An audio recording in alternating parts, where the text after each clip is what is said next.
of events was my sophomore year. I had the Wildcat. My second year in college, I had the Wildcat, which was ended up being my redshirt freshman year. And then that next year, I got kicked off the team. Is that all she got? No, the frog squats, the froggy leap squats. I always respect someone that's willing to get a workout in. A future NFL Hall of Famer once sat in a cramped cubicle making $8 an hour, getting screamed at by strangers over the phone about healthcare policy. That man is Travis Kelce, and the path he took to become the most dominant tight end in football history is one of the wildest, most unpredictable journeys any professional athlete has ever traveled. We're talking about a guy who got kicked off his college football team, begged for a second chance he didn't deserve, starred on a reality dating show, threw one of the most hilariously terrible passes you'll ever see on an NFL field, and somehow, through all of that chaos, emerged as an absolute legend of the game. But the thing most people don't realize is that Travis Kelce never even wanted to play tight end in the first place. He wanted to be a quarterback, and honestly, he was pretty great at it. Body. Growing up in Cleveland Heights, Ohio, Travis Kelce was the kid who lived and breathed the quarterback position. This wasn't some casual thing where he played a little bit of everything and happened to take snaps under center. No, Kelce was a legitimate, electric, dual-threat quarterback who terrorized defenses across the Lake Erie League. By the time his senior season wrapped up, the numbers he put together were staggering for a high school player. He accumulated over 2,500 total yards of offense, throwing for 1,223 yards and 21 touchdowns through the air, while also gashing defenses on the ground for over 1,000 rushing yards and 10 more scores with his legs. He earned all conference honors, and in his mind, the future was crystal clear. He was going to play quarterback at the next level, and nothing was going to change that. When the University of Cincinnati came calling, they knew exactly what to say. Part of the recruiting pitch to get Kelce to commit to the Bearcats was the promise that he'd get a shot to play quarterback. That was the magic word. That was the thing that sealed the deal. So Kelce packed his bags for Cincinnati with visions of leading a college offense, commanding a huddle, and eventually making the leap to the pros as a signal caller. After redshirting his freshman year, Kelce carved out a role as the team's Wildcat quarterback during his redshirt freshman season. Now the usage was limited. In actual games, he only touched the ball 8 times, rushing for 47 yards and 2 touchdowns without ever attempting a single pass. But here's where things get interesting. Behind closed doors during practice, Kelce was apparently putting on a show. A former Cincinnati wide receiver who was there at the time described it in the most vivid way possible. He said it was all Travis's world back there, that whatever Kelce wanted to do, he did, and it was absolutely wild. But it worked because everyone on that field trusted his raw athleticism completely. The anticipation was building. His redshirt sophomore year was supposed to be the breakout moment, the time when the rest of college football would finally see what the Bearcats had been witnessing behind closed doors. But that moment never came, and Travis had nobody to blame but himself. Before the season could even begin, Kelce was dismissed from the football team after failing a drug test for marijuana. One of the events was my sophomore year. I had the Wildcat. My second year in college, I had the Wildcat, which was ended up being my redshirt freshman year. And then that next year, I got kicked off the team. Just like that, everything he had worked for, every dream he had chased since childhood, was hanging by a thread so thin it was practically invisible. The coaching staff was done with him. The program was ready to move on, and Travis Kelce, the electric athlete with a world of potential, was staring down the barrel of a future that didn't include football at all. Enter Jason Kelce, Travis's older brother, who was also playing for Cincinnati at the time. Jason was a senior, an established leader, and a deeply respected voice within the program. And when he saw his younger brother's career about to implode, he didn't stand on the sideline and watch it happen. Jason marched straight to the coaching staff and the university administration and put his own reputation on the line. He pleaded with them. He vouched for Travis. He promised, personally, that he would keep his brother in line and make sure nothing like this ever happened again. When I got kicked off the team, that year was my brother's senior year. The entire offseason, he was begging the coaches to give me another chance and set a list of things that I had to accomplish to be able to reap the benefit of playing football again. at the University of Cincinnati. And Jason wasn't just making empty promises to save face. He backed up every single word with action. He put a second bed in his own room so that Travis would literally have to sleep next to him every night. There would be no sneaking out, no bad influences, no opportunities to slip back into the behavior that nearly ended everything. Jason became his brother's keeper in the most literal sense of the word.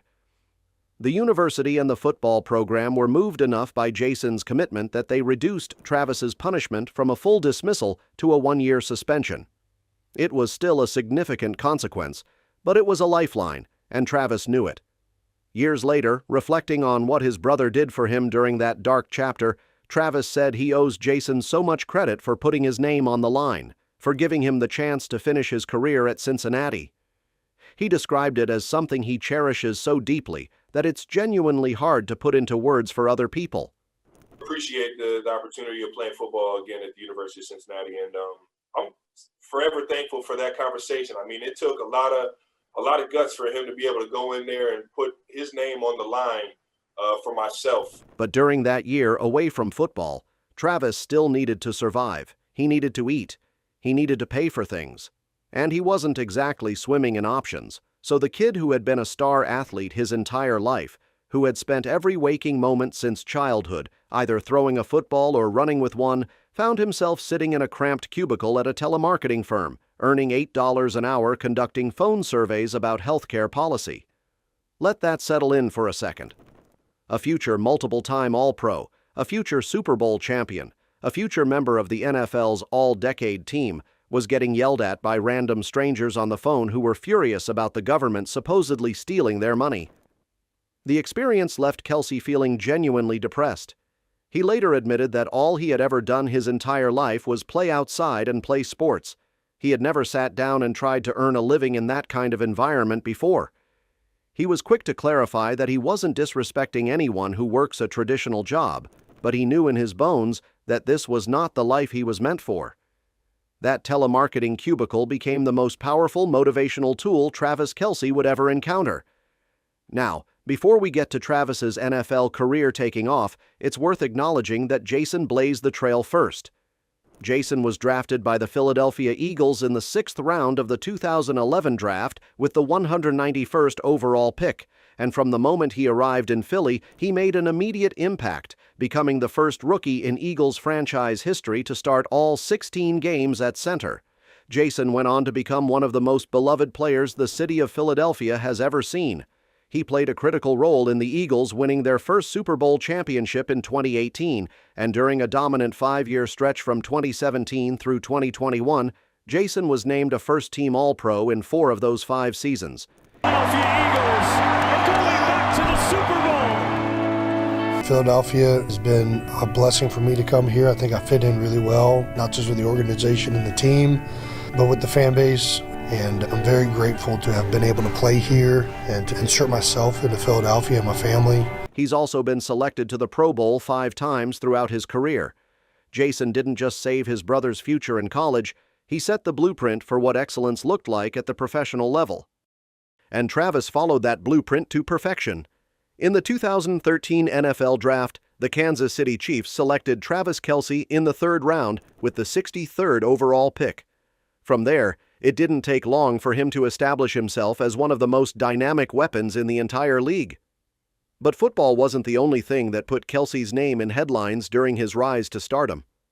In 2016, Kelce starred in his very own dating competition show called Catching Kelce. Think of it as a sports-flavored version of one of those classic romance competition series. 50 women from across the country showed up hoping to win over the tight end's heart. Each contestant had just 60 seconds to make a memorable first impression before Kelce whittled the group down to 20. Is that all she got? No, the frog squats, the froggy leap squats. I always respect someone that's willing to get a workout in. Feeling like I need one myself. Caught the bouquet at my sister's wedding last weekend. It's meant to be that I'm here right now. I hear you. I feel like this is a sign. You a lot right there. This is a sign.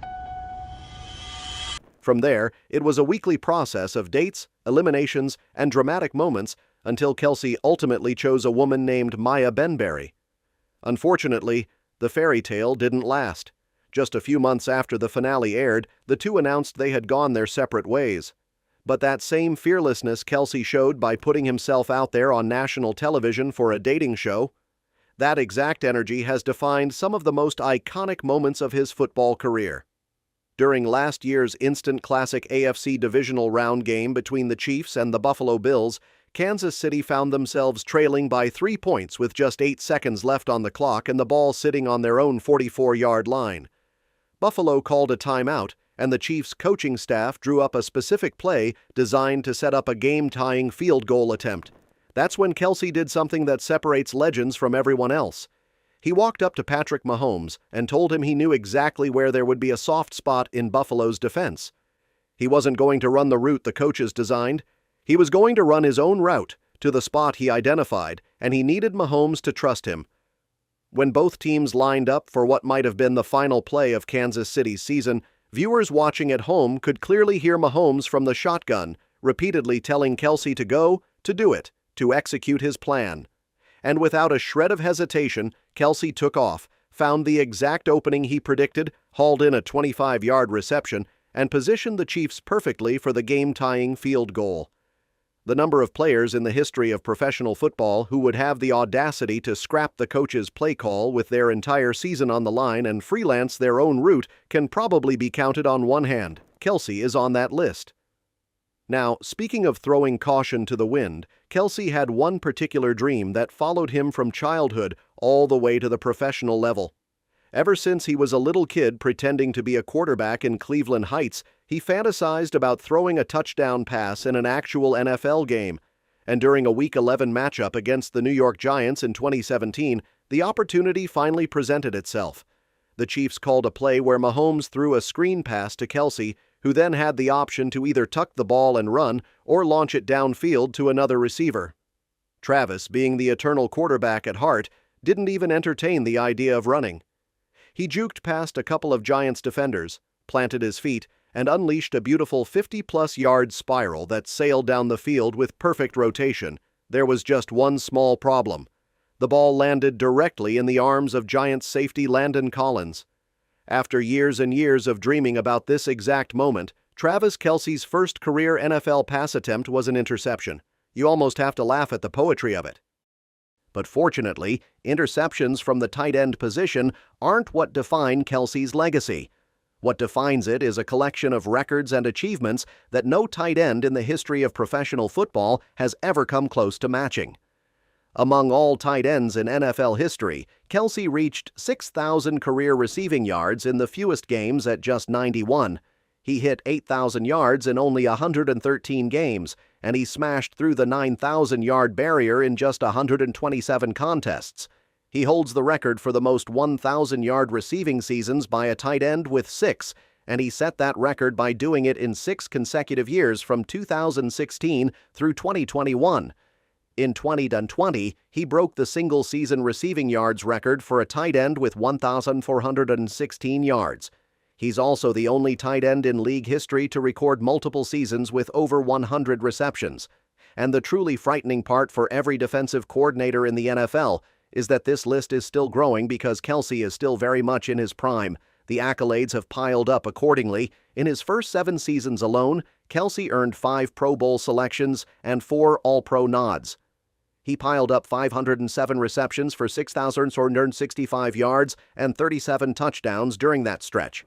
In 2020, the Pro Football Hall of Fame Selection Committee voted to place Kelce on the NFL's All-Decade team for the 2010s, making him just one of 2 tight ends included alongside the legendary Rob Gronkowski.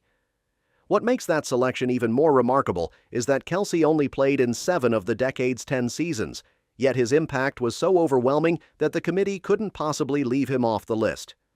Pro Bowls come and go, All-Pro selections are wonderful, but making an all-decade team is a distinction reserved for an incredibly small fraternity, and Kelce has a legitimate shot at making it twice. But for all the records, the highlights, the accolades, and the unforgettable moments on the football field, what might matter most to Travis Kelce is the work he's doing away from it. In 2015, he founded a charitable organization called 87 and Running, named after his jersey number. The inspiration behind the charity came directly from Kelsey's own childhood experiences growing up in the diverse community of Cleveland Heights. As a kid, he noticed that some of his closest friends didn't have the same family structure that he was fortunate enough to have. They didn't get the same opportunities, they didn't have the same support systems, and even Kelsey himself struggled in school at times, lacking the motivation to push through when things got difficult. So he created 87 and Running to provide mentorship, resources, and opportunities to young people growing up in similar circumstances.